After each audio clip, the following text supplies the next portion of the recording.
తొలకరి వర్షాలు మొదలు కావడంతో రైతులు పులకరించిపోయారు. నైరుతి రుతుపవనాలు ముందుగానే రావడంతో రైతులంతా కూడా వ్యవసాయానికి సిద్ధమవుతున్నారు. ముందుగానే భూముల్ని దున్నుకున్న రైతులు విత్తులు విత్తేందుకు రెడీ అయ్యారు కూడా. రుతుపవనాలు ముందస్తు రాకతో అన్నదాతలు సంతోషం వ్యక్తం చేస్తున్నారు. వ్యవసాయం బిజీ అయిపోతున్న రైతులతో మా ప్రతినిధి ఇర్ఫాన్ మరిన్ని డీటెయిల్స్ అందిస్తారు. నైరుతి రుతుపవనాలు ముందస్తుగానే వచ్చినటువంటి పరిస్థితి ఉంది. 13 రోజుల ముందుగానే రుతుపవనాల రాకతోటైతే రైతులైతే సంతోషం వ్యక్తం చేస్తున్నారు. మరి ఇప్పుడు ఇటు తెలంగాణ ప్రాంతంలో 13 రోజుల ముందుగానే రుతుపవనాలు వచ్చాయి. అటు మహబూబ్ నగర్ జిల్లాను దక్షిణ తెలంగాణలో రుతుపవనాల రాకటైతే ప్రారంభమైంది. మరో 2 రోజుల్లో తెలంగాణ ప్రాంతం అంతటా కూడా విస్తారంగా వర్షాలు కురిసే అవకాశం ఉందని వాతావరణ శాఖ తెలుపుతున్నటువంటి నేపథ్యంలో రైతులు ఏ విధంగా దుక్కి సిద్ధం చేసుకుంటున్నారు, ఏ విధంగా పంటలకు వేయడానికి సిద్ధమవుతున్నారు అని చెప్పేసి ఇలాంటి ఏర్పాట్లు చేసుకుంటున్నారు అని చెప్పి తెలుసుకోవడానికి మనతో పాటు రైతులు ఉన్నారు. వారిని కూడా పలకరించి ప్రయత్నం చేద్దాము. చెప్పండి, అంటే ఇటు ముందస్తుగానే ఎప్పుడు జూన్లో రావాల్సినటువంటి ఋతుపవనాలు ముందుగానే వచ్చినాయి. 13 రోజులు ముందుగానే వర్షాలు అనేది పడుతూనే మనం చూస్తాను. అయితే ఎట్లా భావిస్తారు ఈ పరిణామాన్ని? ఈ పరిమాణం ఎట్లా అంటే రైతులకు చాలా సంతోషం ఉన్నది. ఎందుకంటే వర్షాలు ఋతుపవనాల ప్రభావంతోని ఇవాళ చేన్ల వ్యవసాయ భూములల్లో చక్కగా దుక్కులు వస్తున్నాయి. ఎందుకంటే వర్షం లేకుంటే పెద్ద పెద్ద బిడ్డలు కొట్టి అవి పలకకుండా ఉండేసరికి వర్షం లేని పరిస్థితులలో ఉంటే ఆ బిడ్డలతోని విత్తనాలు నాటే క్రమంలో చాలా ఇబ్బంది అవుతుంది. ఇలా వర్షం వచ్చింది కాబట్టి వర్షంతోని దుక్కులు మంచిగా వస్తుకుంటూ దుక్కులతో పాటు రోటివేటర్ కార్యక్రమం కూడా బ్రహ్మాండంగా కొనసాగుతుంది. ఎట్టి పరిస్థితుల్లో మనకు రైతులకు ఈ వర్షం లాభమే కానీ నష్టం లేదు. ఇంకోటి విషయంలో వాతావరణ శాఖ హెచ్చరికతోని ఈ రైతులందరూ కూడా ముందే ప్రిపేర్ అయ్యి అన్ని విత్తనాలు ఆల్రెడీ దుకాణాల షాపుల నుంచి తెచ్చుకొని రెడీ ఉన్నారు పెట్టేందుకు.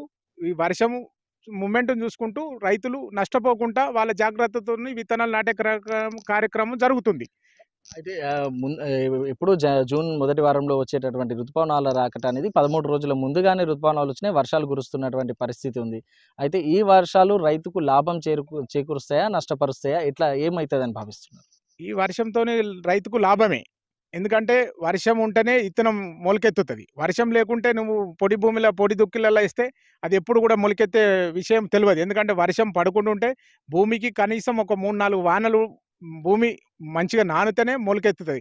కింద పదనలేంది విత్తనం నాటది. కాబట్టి ఈ వర్షంతోని రైతులకు మేలే కానీ కీడన్నది లేదు. రైతులకు మేలు జరుగుతుంది. రైతులు కూడా ఈ వర్షం వర్షం వస్తుంది కాబట్టి రైతులందరూ సంతోషంగా ఉన్నారు. అయితే ముందస్తుగా వర్షాలతోటి రైతులంతా కూడా సంతోషాన్ని అయితే వ్యక్తం చేస్తున్నటువంటి పరిస్థితి ఉంది. ఇటు మనం చూడొచ్చు, ముందుగానే దుక్కులన్నీ కూడా సిద్ధం చేసుకొని దుక్కి భూములంతా కూడా చదును చేసుకొని సిద్ధం చేసుకున్నటువంటి పరిస్థితి. ముందుగానే విత్తనాలు కూడా కొనేసి రైతులు వర్షాల కోసం సిద్ధంగా ఉన్నటువంటి పరిస్థితి మనం గమనించవచ్చు. ఇటు వాతావరణ శాఖ హెచ్చరికల నేపథ్యంలో ముందస్తుగా వర్షాలు కురుస్తాయని చెప్పి వాతావరణ శాఖ తెలిపినటువంటి నేపథ్యంలో ఇటు రైతులు కూడా ముందస్తుగానే సిద్ధం చేసుకొని సిద్ధంగా ఉన్నటువంటి పరిస్థితిని చూడవచ్చు. మరికొంతమంది రైతులు ఉన్నారు, వాళ్ళని కూడా ఒకసారి పలకరించే ప్రయత్నం చేద్దాం. మీరు చెప్పండి, అంటే ముందుగానే ఎప్పుడు జూన్లో పడేటటువంటి వర్షాలు ఒక 13 రోజులు ముందుగానే వచ్చినటువంటి పరిస్థితి ఉంది.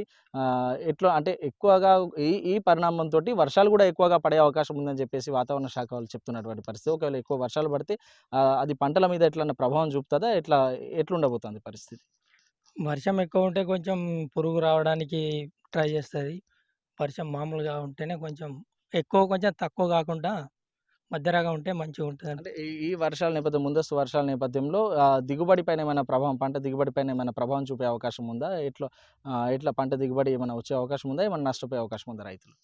ఇప్పుడు ఇప్పుడు వస్తే ఏం కాదు, తర్వాత ఆగస్టు సెప్టెంబర్లో వస్తే కొంచెం పంట దిగుబడి తగ్గుతుంది.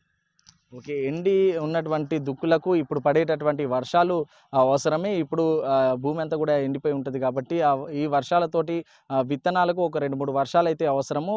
ఇప్పుడు వచ్చే వర్షాల వల్ల రైతుకు లాభమే కానీ నష్టం లేదు. కాకపోతే ఆగస్టులో వచ్చే అధిక వర్షాలు ఉంటేనే రైతుకు నష్టం కలిగే ప్రమాదం ఉంది. కాబట్టి ఇప్పుడు ఋతుపవనాల రాకతోటి రైతులు కూడా వాతావరణ శాఖ సమాచారం మేరకు వాళ్ళంతా కూడా విత్తనాలు కూడా కొనుక్కొని ఇటు దుక్కులు దున్ని సిద్ధం చేసుకున్నటువంటి పరిస్థితిని మనం గమనించవచ్చు. మొత్తానికైతే రైతులంతా కూడా ఋతుపవనాల ముందస్తు రాకతో హర్షం వ్యక్తం చేస్తున్నటువంటి పరిస్థితిని మనం చూడవచ్చు. వీడియో జర్నలిస్ట్ భూమేష్తో ఇర్ఫాన్, బిగ్ టీవీ, ఉమ్మడి.